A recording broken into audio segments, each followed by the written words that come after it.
It all started for me back in 1972 when I had my first child. I was a hippie and part of the whole Back to the Land movement.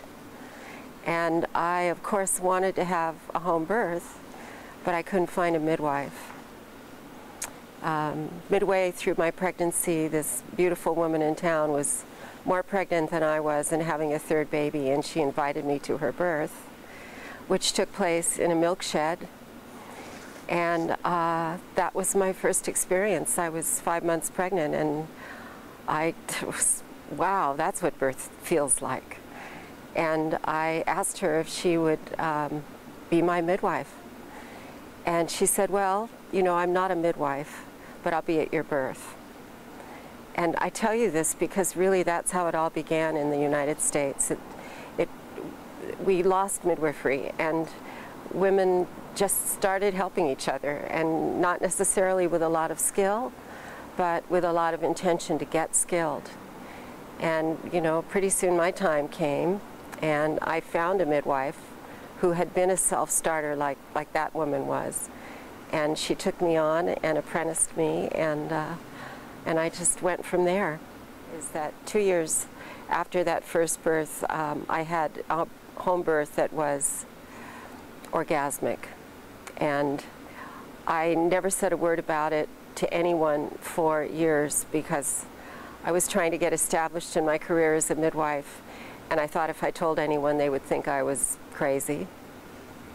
What I didn't say about my first birth was that when I went into labor, I was a month early, and that wonderful woman who was going to help me was not in town.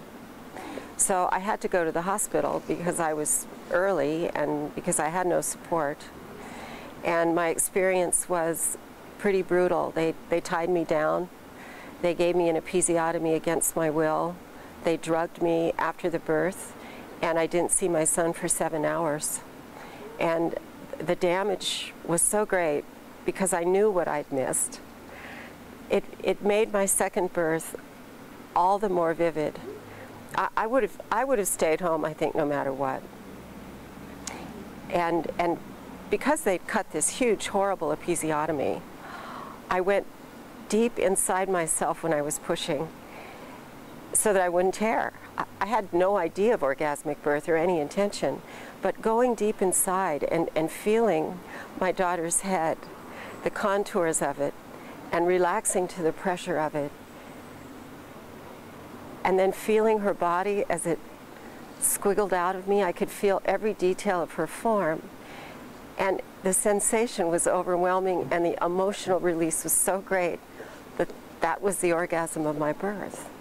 And the whole experience, especially after that first one, totally transformed me. It really set me on my path. There was no way I wasn't going to be a midwife. I had to be a midwife now. And I want to tell women something that they will remember.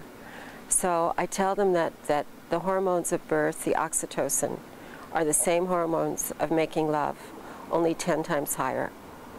And so imagine yourself making love in a room full of strangers, where people are coming in and out all the time, unannounced, where the lights are bright, where machines are beeping, where you don't know what's going on. You know, it takes privacy and sanctity to get into making love. And that's the true nature of birth. So if you think of it that way, and you still have to give birth in the hospital, then you want to make sure that you have some plan, some agreement with the person you're working with, that you can have dim lights, that strangers will be at a minimum, that people will keep their voices down and not talk extraneously, and that you can get your privacy. You know, some women go into the bathroom and lock themselves in and come out minutes before they're going to have the baby because it's the only way they can have that kind of privacy. And the other thing that I like to say is that birth is bigger than you are.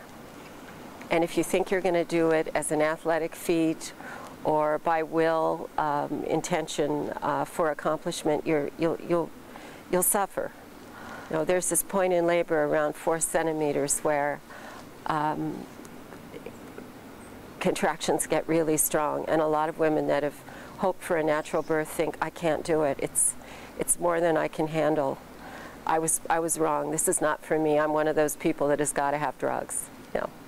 But what they don't know is right around the corner are the endorphins, which is nature's pain relief. It's what we release when we do athletic stuff like go on marathons, and in the beginning you're thinking, oh my God, if I could just get through this, this is horrible. And then the endorphins kick in, and your running is like flying.